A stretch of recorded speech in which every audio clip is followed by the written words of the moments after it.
concentrate on the slides. So thanks very much for the introduction, Mark. It's good to be presenting back to the team. So I'm going to talk for about probably 35-40 minutes about advances in the treatment of cryptococcal meningitis, with a particular focus on the Ambition trial, which was a large trial that several people, including Graham in Cape Town, were very involved in. So this work, of course, is the work not just of me, but of a huge number of people across many sites and many countries, too many to thank in one go. But there's a long list of them here. So over the course of the talk, I'll briefly discuss the epidemiology of HIV-associated cryptococcal meningitis. Sorry, let me just put my video back on. I think that's...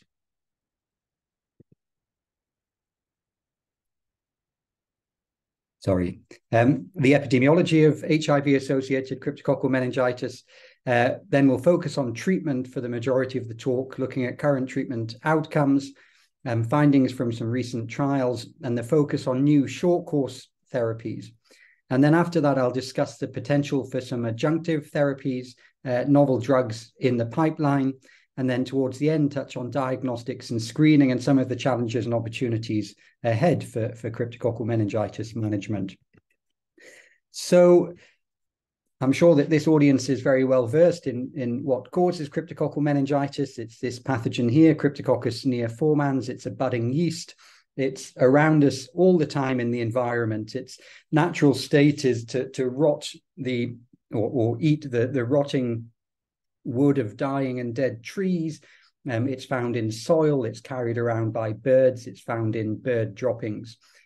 And normally, this fungus, this budding yeast with that thick polysaccharide capsule, doesn't really cause much in the way of pathology if you have a functioning immune system. So we breathe in the desiccated yeast, we breathe in the basidispores, probably on quite a frequent basis. There is some regional variation in how much of this is around, but serological studies suggest that by the time we reach adulthood, nearly all of us have seen this pathogen, that we have an antibody response to this pathogen. But what we think normally happens is that it gets into the lungs, it's recognized by alveolar macrophages, and it's very good at surviving inside alveolar macrophages. So in the wild, Cryptococcus is predated on by soil-dwelling amoeba. It's developed all of these strategies to survive inside an amoeba once it's phagocytosed. And it almost accidentally happens that all of those things that allow this pathogen to survive inside an amoeba mean that it can survive inside your alveolar macrophages. So alveolar macrophages have trouble killing this organism. It can sit inside them after it's been phagocytosed quite happily, that thick polysaccharide capsule and various other virulent factors protecting it. So your macrophages need a T helper cell to come along and contain that infection.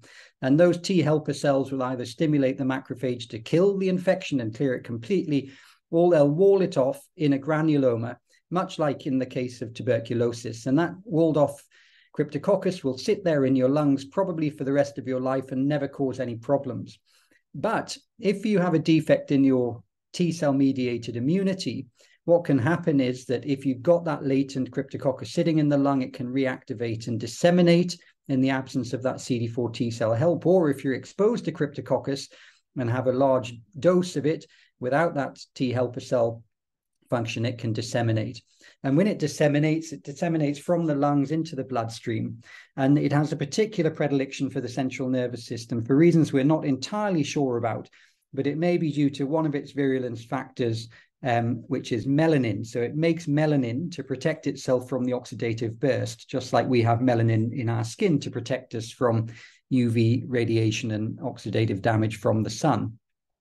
And the only substrate for melanin production in Cryptococcus in the human body is L-DOPA. in the brain. So it may be that it's particularly good at growing and protecting itself in the brain, but that's, I have to say, slight speculation. We don't really know. But in any event, what happens is that this causes a severe meningoencephalitis. It's not a meningitis. It's throughout the brain tissue as well as in the meninges. So the name cryptococcal meningitis is a slight misnomer. It causes disease primarily in immune-compromised individuals, and nearly always those with profound defects in their CD4 T-cell mediated immunity. And of course, the most important risk factor for that worldwide, therefore, is HIV infection. Now, early on in the HIV epidemic, cryptococcal meningitis was very prevalent in people living with HIV in America. In Europe, there was quite a lot of interest in looking for new treatments for this condition. But the incidence of cryptococcus declined quite rapidly with the introduction of antiretroviral therapy. These are some data from the States. You could see very similar data from Europe or Australia. And with the introduction initially with mono, then dual, and then triple antiretroviral therapy, you see this very marked decline in incidence of cryptococcal meningitis. So a lot of people kind of lost interest in this. But of course, what was happening across most of Africa was very, very different. These are some of some data from one of the first studies that I worked on in Cape Town, which was at GF Worcester Hospital with Graham and colleagues. And what we did there was just look back over several years at what was causing meningitis, and people coming in and having a lumbar puncture at Worcester Hospital, what would we see? And this is what we found. About half of the patients, this is a cohort of almost 5,000 patients, and about half of them didn't have any diagnosis. So in half of them, we could tell that they had a central nervous system infection, they had an abnormal cell count, but we had no diagnosis. And in the other half, this is the breakdown. And cryptococcal meningitis was causing the vast majority of this microbiologically proven meningitis, about 63%. And you can extrapolate overall that's about 30%, a third of all meningitis. TB, next most common. And of course, at that time, this was pre-gene expert ultra testing. This was based on microscopy and culture, so probably quite an underestimate. Bacterial meningitis, a relatively small chunk, nearly all pneumococcal disease in the context of HIV. So cryptococcal meningitis is undoubtedly, or was at that time and still is, I'll show you some more data, the commonest cause of adult meningitis in most of sub-Saharan Africa and much of Southeast Asia as well. And equivalent data is shown here from Malawi, where 70% of all adult meningitis is caused by cryptococcus, 33 to 45% quite consistently in other series from across East and Southern Africa. And not dissimilar data from Thailand, published in 2020, about 37% of all adult meningitis in Thailand is due to this pathogen, Cryptococcus neoformans. And this has not gone away, unfortunately, with ART rollout across Africa. So these are some of our data from Botswana. This is a large national meningitis survey looking retrospectively back at data from 2000 to 2015, during which time there'd been huge ART scale-up. Botswana, one of the first countries to reach the UNAIDS 90-90-90 targets, and now ahead of the 95 targets. But the breakdown in what's causing meningitis in Botswana, and it remains the same right up to date, is shown here. And you can see again that cryptococcal meningitis predominates, causing about half of all adult meningitis in this setting. And the reason for that is shown to some extent here in these data. These are some of the most recent UNAIDS data looking at what's happening in Botswana. And you can see that although they've been very effective with their antiretroviral treatment response, the overall number of people living with HIV is continuing to increase, because we haven't turned off the tap. There are still quite a number of new infections, quite a high incidence of new infections, and AIDS-related deaths are remaining completely static for almost a decade as people cycle in and out of care and present with advanced HIV disease, not just at baseline, but when they've defaulted or had difficulties with adhering to treatment later on in the course of therapy. These are some data. The left-hand panel there shows some of our Botswana data, but the right-hand panel is data from Western Cape presented by Meg Osler and Andrew Boole. The dots are the number of cryptococcal meningitis cases between 2007 and 2016, which was really when there was this very rapid expansion in antiretroviral therapy coverage in the region. But you can see that the number of crypto cases in Western Cape has remained absolutely static over that time. And they also looked at just the number of people who had a CD4 count of less than 50 using the NHLS data. And you can see that although where these people are in the HIV care cascade has changed from 2008 to 2017, the absolute number of people with very advanced HIV disease and CD4 counts of less than 50 has remained pretty static. If anything, it's increased. But whereas these were primarily ART naive individuals who were presenting late to care or starting ART late in 2008, by 2017, the vast majority of these individuals were ART experienced individuals who'd been on treatment, but then defaulted from care or developed advanced HIV disease for whatever reason after initiating therapy. How do patients do when they develop cryptococcal meningitis? Well, you probably all know that mortality rates remain unacceptably high.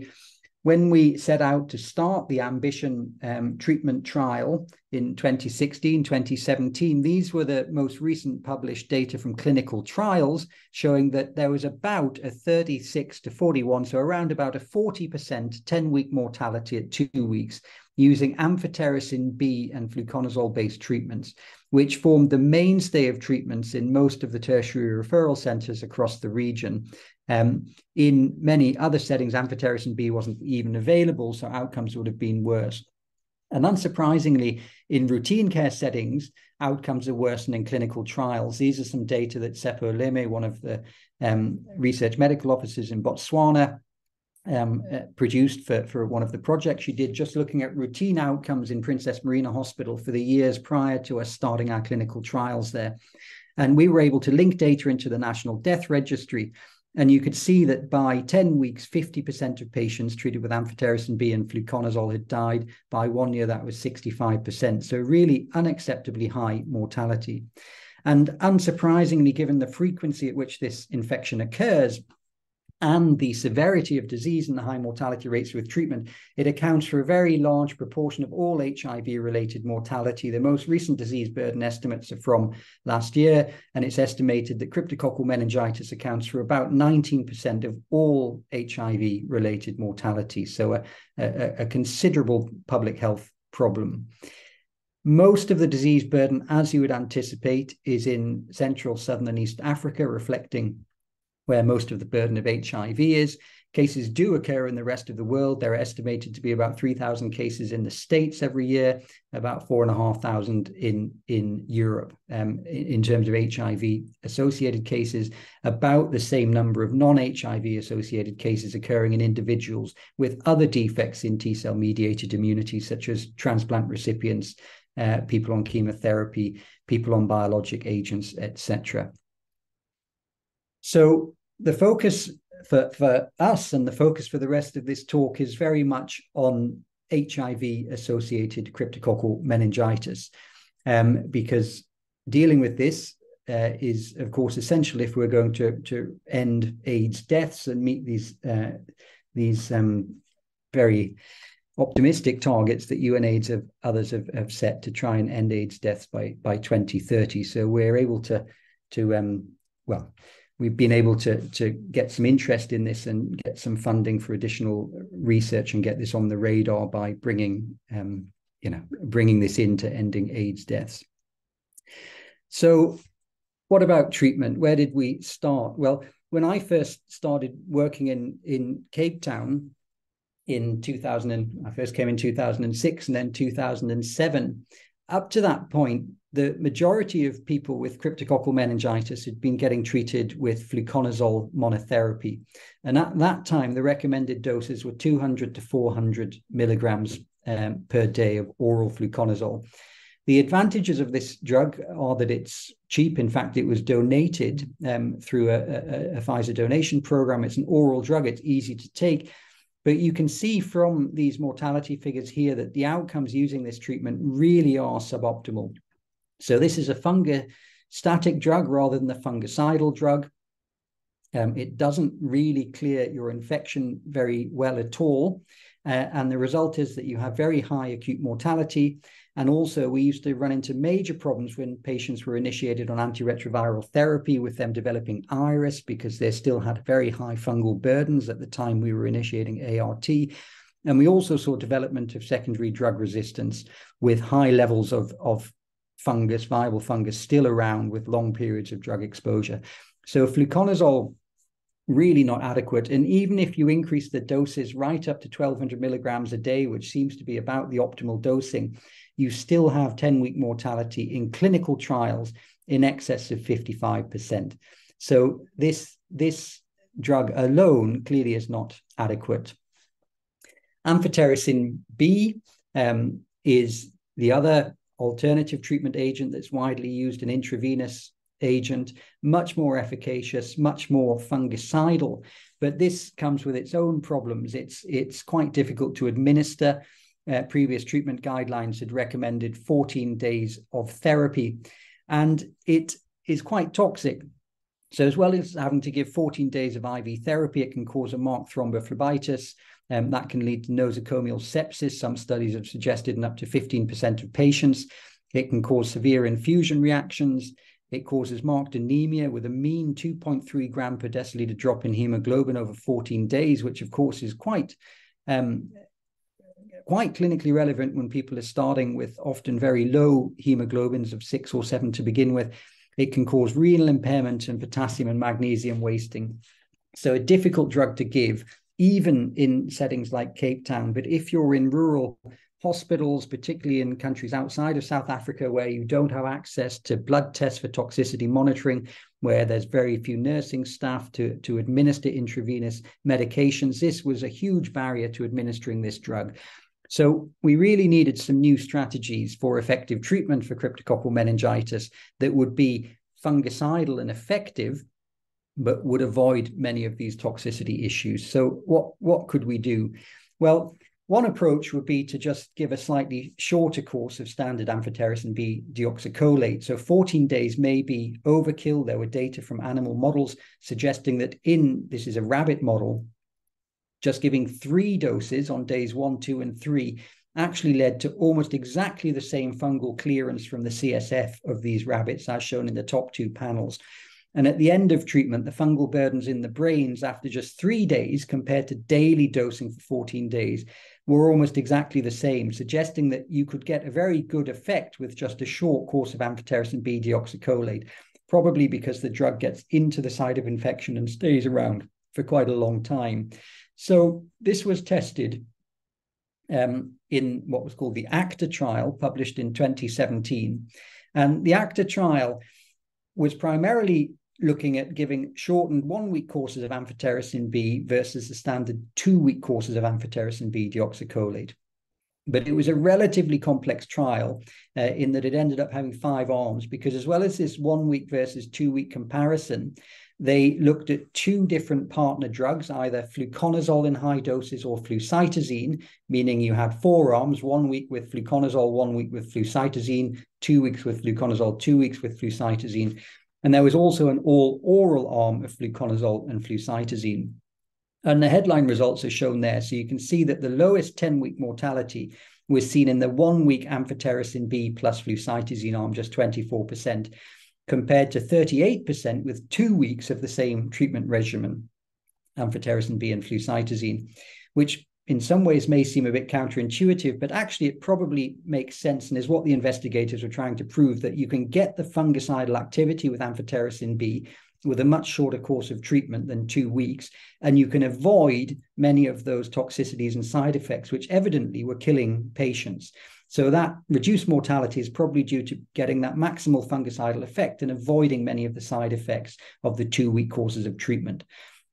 But there is an important caveat to this data about shortening your course of amphotericin B, and that is if you look to the left of that 1 week of amphotericin B and flucytosine panel, you can see that if you give 1 week of amphotericin B with fluconazole, you get very high mortality, 49%.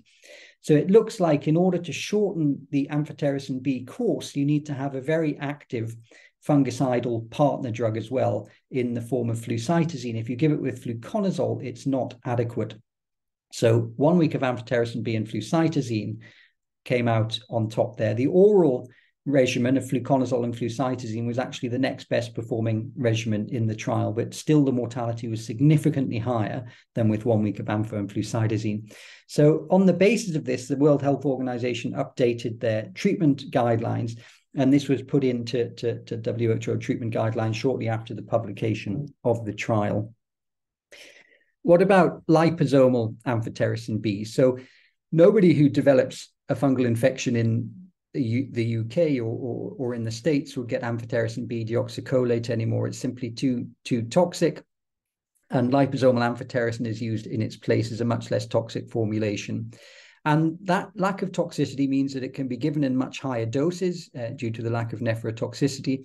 It's also got excellent tissue penetration and a very long tissue half-life, meaning that it should be possible to deliver very effective induction therapy with very few doses. And when we started planning the AMBITION trial, we knew that in another infection, visceral leishmaniasis, a high single dose of liposomal amphotericin B had been established as a very effective treatment. So 1 10 milligram per kilogram dose given on day 1 was as effective as standard dosing over the course of 2 to 3 weeks. We hadn't used this in cryptococcal meningitis in most of Africa because it was limited by cost, but a shortened course, instead of having to give 2 weeks, just giving a single bolus dose, avoiding all of the need for that toxicity monitoring and that nursing care, and negotiating reduced pricing could potentially make this a cost-effective option. So we needed to define the most effective and cost-effective schedules of liposomal amphotericin B for the treatment of cryptococcal meningitis. Again, we have some animal model data. So these are now mouse model data. And in the mice, you can see that in black in the brain and in red in plasma, if you give a single high dose, you get this very rapid increase in brain levels of the drug, and then it stays around for a long time, really supporting that idea of giving a single bolus dose at baseline for treatment. So we initially designed a phase 2 study. So this had the primary endpoint of what we call early fungicidal activity, which is the rate of clearance of viable cryptococcus determined by serial CSF cultures over the first 14 days. They're shown in the graphs at the bottom. And we designed this to have a control arm, which was standard dose ambisome, 3 milligrams per kilogram per day, given with high dose fluconazole for 14 days. Then a single dose arm of ambisome, 10 milligrams per kilogram on day 1, given with high dose fluconazole, 2 doses, day 1 and day 3 with fluconazole, or 3 doses on day 1, 3, and 7. And this was designed and conducted prior to the ACTA results. So we didn't at this point know that flucytosine was such an essential component of the drug. In terms of outcomes, you can see them down there. The more negative your EFA result, the faster your clearing infection. So you can see that the mean EFA in all of the high dose arms was in fact faster than the EFA in the control arm. And this was designed as a non-inferiority trial. And the plot on the right there shows the headline results in the non-inferiority trial. So you can see that the point estimates for all of the single high dose, 2 high dose, and 3 high dose versus control favor those over the control with faster rates of clearance. You can see that they were all non-inferior to our predefined non-inferiority margin. And you can also see that there's no evidence of a real dose response effect. So it looks like we achieved maximal fungicidal activity with a single 10 milligram per kilogram dose, and adding in a second or a third high dose really didn't help much, but just added toxicity. So that forms the basis for the phase 3 AMBITION trial. So we knew that in ACTA, 7-day courses of standard amphotericin B could be given effectively with flucytosine and lead to outcomes. We knew from the phase 2 AMBITION study that a single 10 milligram per kilogram dose seemed to be the optimal dosing strategy for liposomal amphotericin B. So we combined these into a regimen which consisted of a single IV infusion of liposomal amphotericin B, 10 milligram per kilogram on day 1, with oral fluconazole, as in the phase 2 study, but also flucytosine based on those ACTA results, showing how important flucytosine was. And we compared that to the then WHO recommended regimen of 7 days of amphotericin B deoxycholate with flucytosine, followed by fluconazole. All-cause mortality at 10 weeks was the primary outcome. And this was also designed as a non-inferiority study because we didn't really have to show that this regimen was better than the control regimen. We just had to show that it was as good due to all of those toxicity advantages and all of those ease of administration advantages. Although, of course, we did hope that it would be better, and we tried to design the best regimen we could possibly come up with. This study was conducted from 2018 to 2021 across 5 African countries. They're all listed there, including Cape Town, South Africa, run by Graham and Kyla and Charlotte and colleagues at UCT. 844 participants were recruited into the trial. And the headline results are here. So you can see that with the single dose liposomal amphotericin B, 10 milligram per kilogram, 10-week mortality was 24.8% compared to 28.7% with the WHO recommended amphotericin B deoxycholate arm. And in terms of our non-inferiority analysis, you can see that we easily met the predefined non-inferiority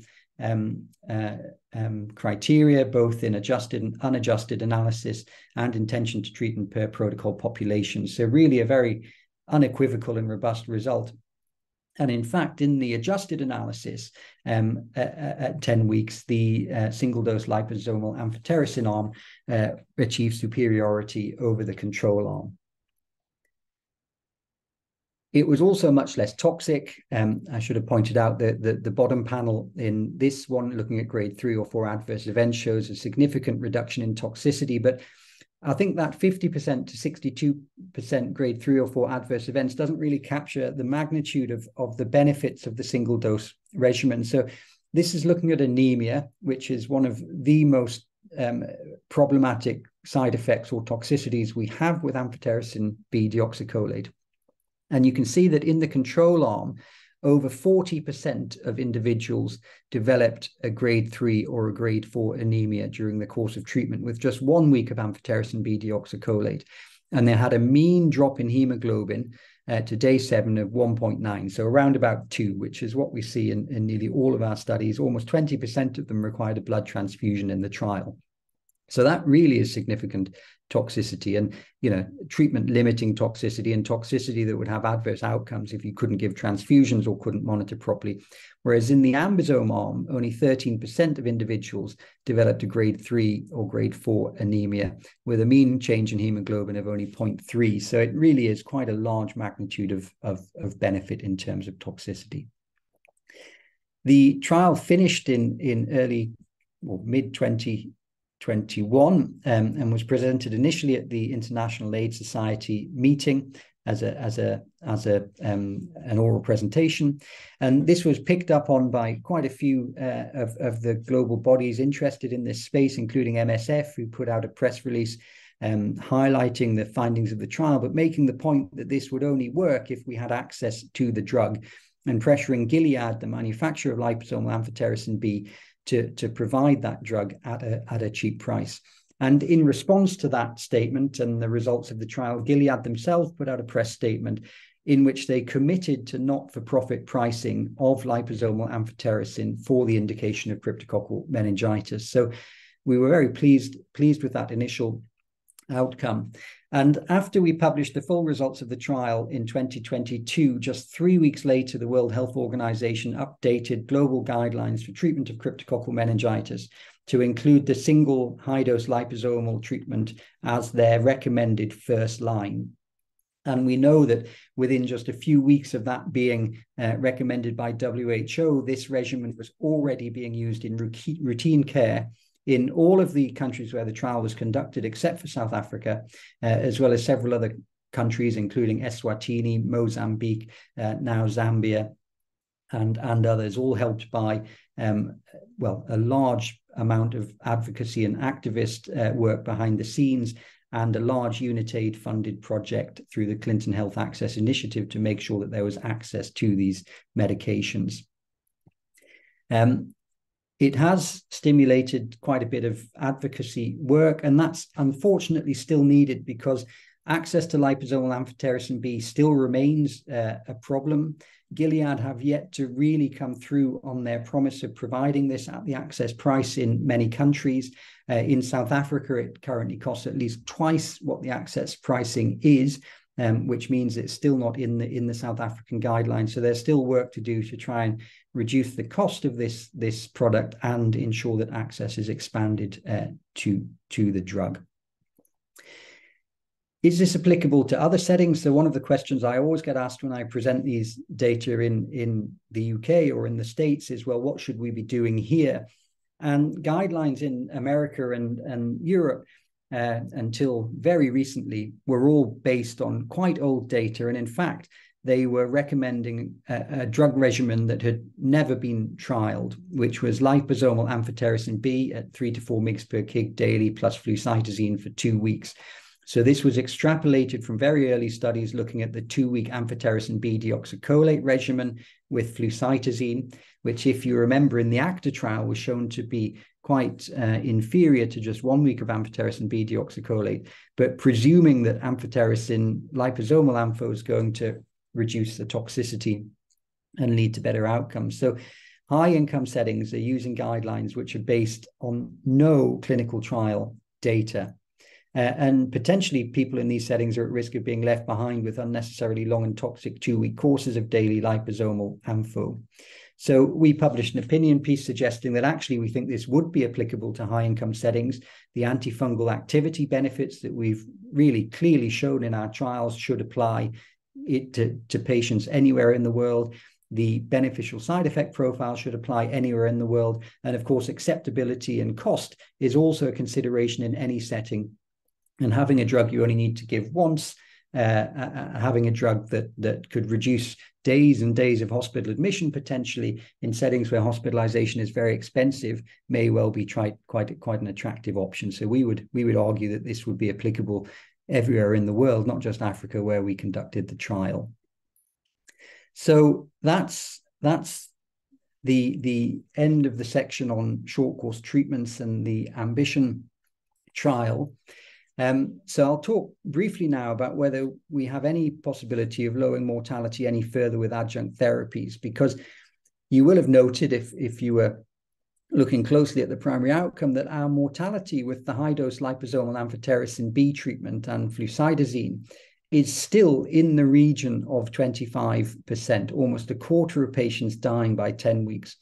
And there are few diseases where that would be considered a real success. So the fact that that was such a success in cryptococcal meningitis really tells you how difficult this infection is to treat and how severe the infection is. But it would still be very nice if we could reduce mortality beyond that 25% figure. So several things have been looked at. One was antiretroviral therapy. So if we initiated ART early, could we reconstitute the immune system, help clear infection and reduce mortality from cryptococcal meningitis? Many people certainly hope this would be an attractive idea. And this was tested in a trial called the COAT trial, led by David Boulware and Graham, conducted again in part in Cape Town, where they looked at immediate ART, basically after 7 days or so of crypto treatment in inpatients, versus deferred ART started at about 5 weeks. And it was very clear that deferred ART was beneficial. The 26% mortality was 45% with earlier ART initiation versus 30% with deferred ART. So starting ART early doesn't seem to be beneficial. In fact, it looks like it may cause harm, possibly through provoking an immune reconstitution-like syndrome in individuals in whom you haven't properly cleared the infection. There are some other drugs that have antifungal activity. One of the things that was looked at was sertraline, which in vitro was shown to have some antifungal activity against Cryptococcus, but unfortunately that didn't pan out in humans when it was trialed in Uganda. There was no mortality benefit of adding sertraline to amphotericin B and fluconazole. In fact, the sertraline group had slightly higher mortality, so that didn't help. What about steroids in TB meningitis and bacterial meningitis? Steroids are often used to try and dampen down inflammation and stop that immune response being detrimental in the closed space of the cranium. But that was tried again in the CryptoDex study, and again comprehensively shown not to work. Mortality was higher in those given dexamethasone. Adverse events were higher in those given dexamethasone, and the rate of clearance of infection was slower in those giving dexamethasone. So steroids contraindicated in the acute setting in cryptococcal meningitis. What about, rather than dampening down the immune response, trying to boost the immune response? So right at the beginning of the talk, I was showing you that cryptococcal meningitis is a disease that affects almost exclusively those with marked defects in their T-cell mediated immunity. We know from our cohort studies that a lack of inflammation at baseline is associated with worse outcomes. So the lower your CSF white cell count in cryptococcal meningitis, the lower your cytokine levels in the CSF at baseline, the worse the outcomes are. And one of the key cytokines in that inflammatory response seems to be interferon gamma. So if you've got a high level of interferon gamma in your CSF, you seem to clear the infection quickly, you seem to have a lower fungal burden at baseline, and you seem to have lower acute mortality. So could we give interferon gamma? Well, this was tried. This was my PhD project conducted at Worcester Hospital, where we gave interferon gamma to patients with cryptococcal meningitis receiving amphotericin B-based therapy. And we showed that giving interferon gamma did indeed increase the rate of clearance of infection in patients with cryptococcal meningitis. But in this small phase 2 study, it didn't show any mortality benefit. So that wasn't taken any further, although I think there still may be some legs in this, and it's something that perhaps we should revisit, maybe with a slightly better understanding of the immune response and looking at whether we could give something in addition to or instead of gamma to stimulate that clearance of infection. Are there any new drugs? Well, there are a few new antifungals on the horizon, having just had azoles, flucytosine, and amphotericin for many decades. There are now some newer azole type drugs around. There are some new classes of antifungal drugs around, and there are also some oral formulations of amphotericin B. And these are all entering or about to enter phase 2 trials. In fact, the oral formulation of amphotericin B, the phase 2 trial of that has been completed. It looks like it may have some antifungal efficacy, but I think the jury's still out on whether that will be useful, and we need to see the results of proper phase 3 trials before we can make any comments on that. If you'd asked me a year or so ago whether I thought any of these were really going to transform management of cryptococcal meningitis, I would have said no. But this paper was published last year by John Perfect and colleagues from Duke University, looking at another formulation of one of these novel drug compounds, one of the Amplex products, APX2039, that's now been acquired by Pfizer. This is a rabbit model. This is looking at rate of clearance of infection with monotherapy with all of these agents. Fluconazole in black, you can really see the fungistatic nature of fluconazole. Amphotericin B, deoxycholate, 1 mg per kg in the kind of gold line. And you can see the quite fungicidal rate of clearance with amphotericin, which is what we'd expect. And we've never had a drug that's been more fungicidal than amphotericin in any of these models. Most of the other things we've tried have had quite modest antifungal efficacy. But that blue line at the bottom is this new product, the new Amplex 2039 product. And you can see that there really is fantastic clearance of infection in this rabbit model, way better than with amphotericin B. So for the first time, I think there is a potential drug that may be very useful in induction phase treatment of cryptococcal meningitis. But unfortunately, at the moment, that's not being taken forward. Pfizer bought this company for the product APX001, which is quite a good anti-candida and anti-aspergillus drug, and are commercializing that, but they're not doing anything with this product at the moment. But we're in discussions to try and get them to let us trial it in cryptococcal meningitis. I think I've been going for almost 40 minutes now. So very, very quickly, I think you're all very well aware of the other management that's necessary in looking after people with cryptococcal meningitis in terms of toxicity management, pressure management, and ART. So I'll skip over that and just talk very briefly now about diagnosis and screening. So another way that we could hopefully prevent the very high mortality we see in patients with cryptococcal meningitis is to diagnose them much earlier and potentially diagnose them before they even have meningitis. And so we know that you're exposed early in life. We think you develop latent infection, and that reactivates once your CD4 cell count declines. But there's a spectrum from that reactivation to development of meningitis. And somewhere along that spectrum, your cryptococcal antigen in the blood becomes positive. And that can be detected well before people have clinical meningitis, and quite often before there's even microbiological evidence of meningitis in the CSF.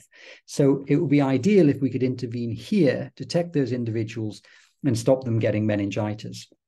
And of course, that's what cryptococcal antigen screening programs are geared up to do. These are some data we generated again in Cape Town, for the first time really showing the natural history of cryptococcal antigenemia, showing that cryptococcal antigen was detectable in a very high proportion of individuals with low CD4 counts entering ART programs, and that it was very highly predictive of what happened to you. So if you had a negative cryptococcal antigen at the time of ART initiation, it had a 100% negative predictive value for development of cryptococcal meningitis. But if it was positive, you were at very high risk of developing meningitis. So cryptococcal antigen screening could potentially be used to identify individuals at risk of meningitis and intervene. And the thing that really made this a feasible strategy was the development of this lateral flow assay, a point of care, very cheap, highly sensitive and specific test for cryptococcal meningitis.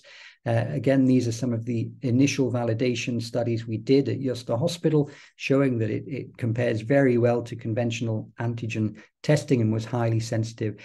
And the combination of both of those sets of data led to, amongst other data, the uptake of cryptococcal antigen screening into World Health Organization guidelines, which recommend that everybody with CD4 counts below 100 should be screened for cryptococcal antigenemia when they enter ART programs or re-enter ART programs, and probably those with CD4s less than 200. This is being rolled out widely in South Africa, but we know that there are quite marked logistical challenges. And we also know that what we were recommending for the treatment of cryptococcal antigen positive patients, which was at that time high-dose fluconazole, is probably inadequate. These are some data from Botswana, from a study we did there in the CRAG screening program.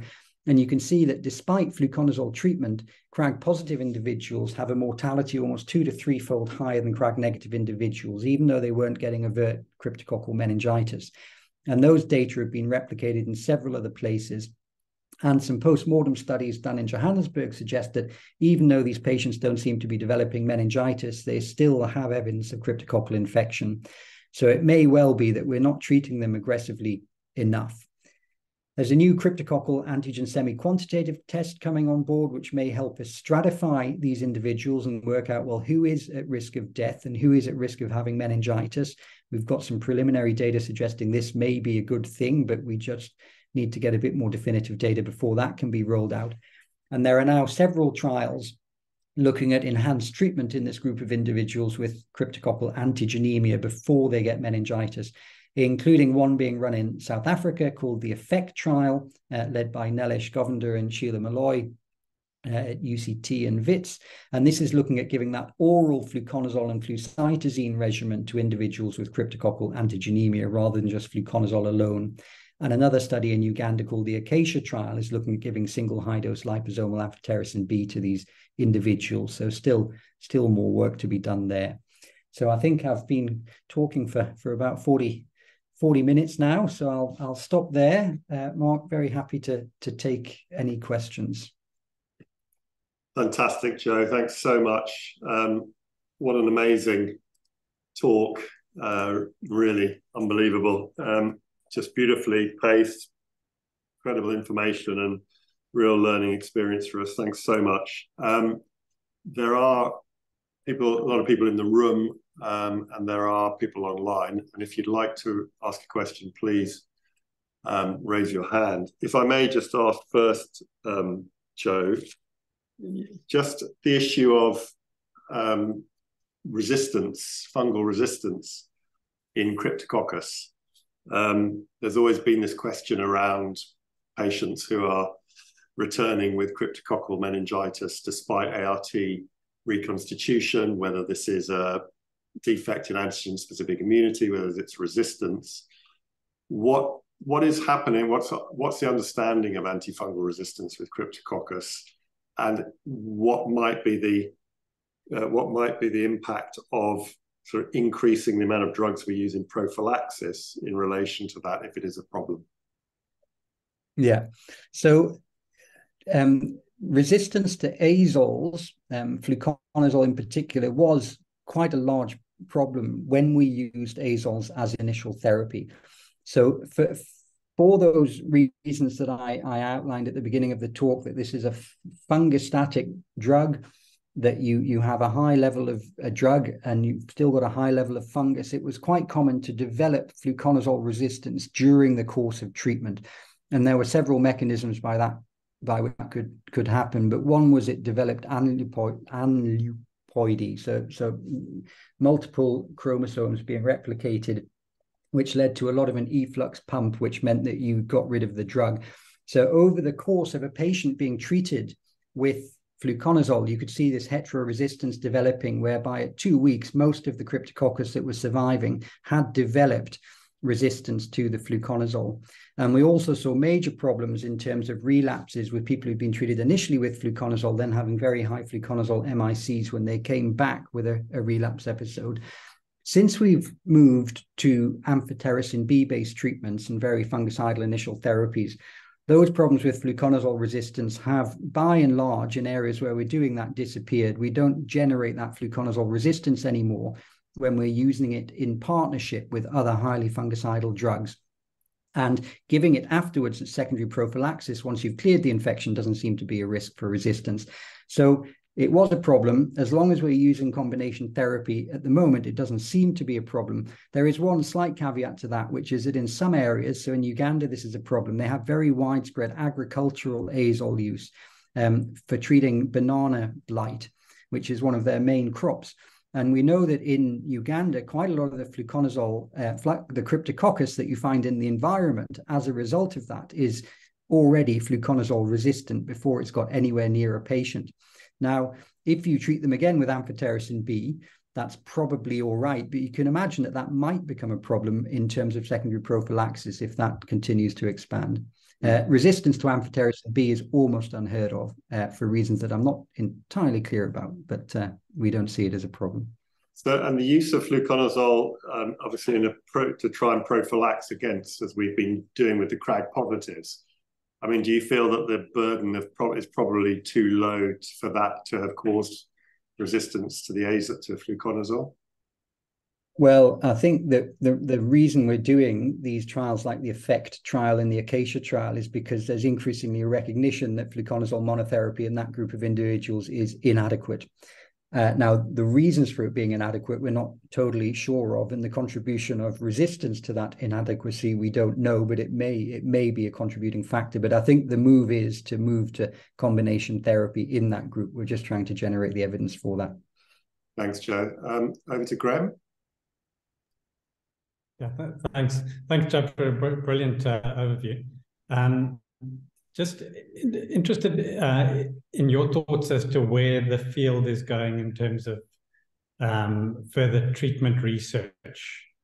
Obviously, after Ambition, there's a kind of hiatus as to where the next treatment will go. There is the oral amphotericin that you've mentioned, but that's it's not clear that that's going to go forward.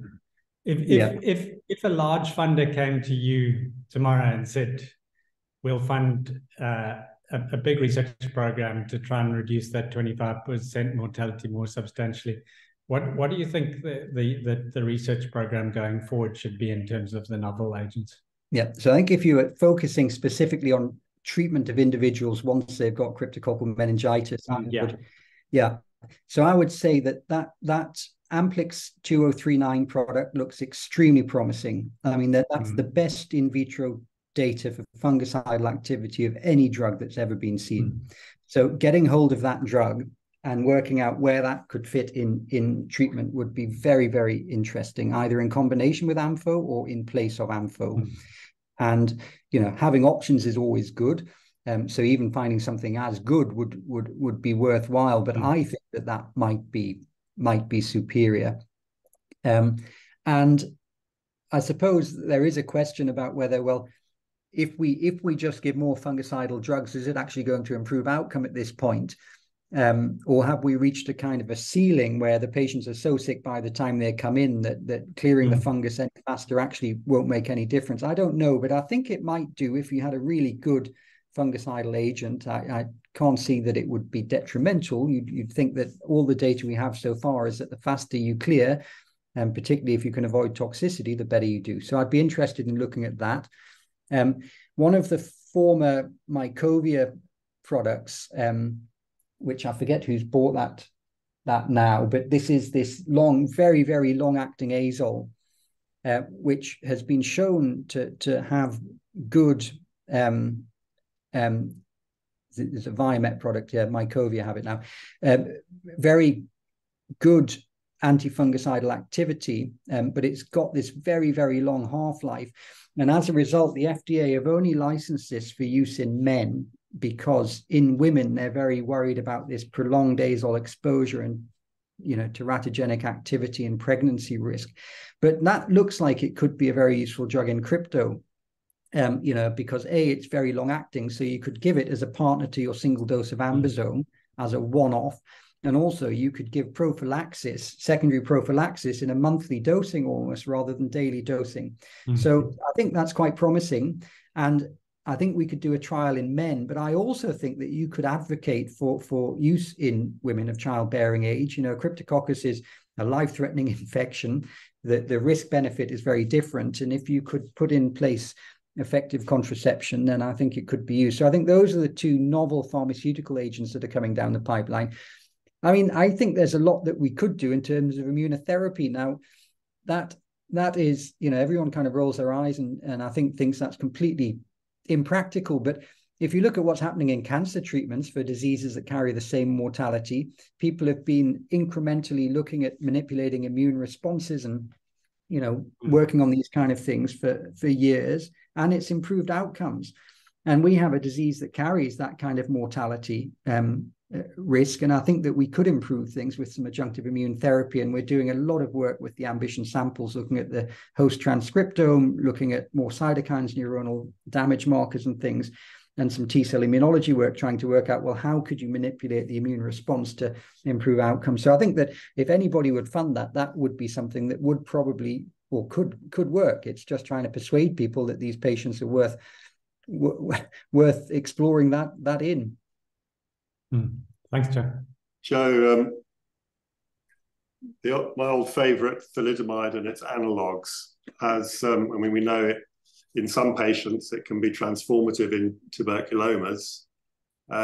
Any work on that? And specifically, a lot of work during COVID, obviously, surely virus, but also immune therapies came to the fore.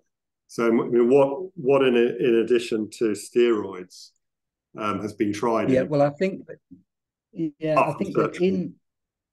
in the context of HIV, so Cryptococcus in the context of individuals without profound immune suppression, in those rare individuals who do get it, or in the context of people without HIV, is a bit of a different beast. But in the context of HIV, where we know most of these patients have CD4 counts of 10, 15, 20, and are profoundly immune suppressed, all of our data is suggesting that the issue is not excess inflammation, it's a lack of inflammation. All of the data show that if you've got an inflammatory response at baseline, you tend to do well, and if you don't, you tend to do badly. So I think that what we're going to find in Cryptococcus is that we want to augment the immune response rather than dampen down the immune response, because we just don't see the same level of immune pathology that we do in some of these other central nervous system infections in slightly different patient cohorts. We know that steroids don't work. Doesn't surprise me. That's what I would have said off the bat. So I think that finding ways to work out, well, what are the key components of the inflammatory response that are actually beneficial, and how can we stimulate that would be the way forward. I think giving anti-TNF drugs, thalidomide, those kind of monoclonals, they may play a role when people develop an iris down the line, but in acute settings, I think we're going to be looking at immune augmentation in some way rather than immune suppression. And even in TB meningitis, you know, steroids, the evidence for steroids in TBM in people living with HIV is very scanty. And there's a large trial, the ACT-HIV trial, which one day, hopefully they will publish, which has been finished. You know, so somebody in the world knows the answer to this question, and we just need to get it out there so we can actually change our guidelines as well. Yeah, I mean, the thalidomide analogs, of course, it's not just about TNF suppression. It's about, it does augment immune response, is what I'm sort of interested in, particularly at the immunological side. Yeah. But, I mean, these are broader questions. Joe, I don't see any further hands up from the ID meeting. I'm cognizant that we're at the top of the hour.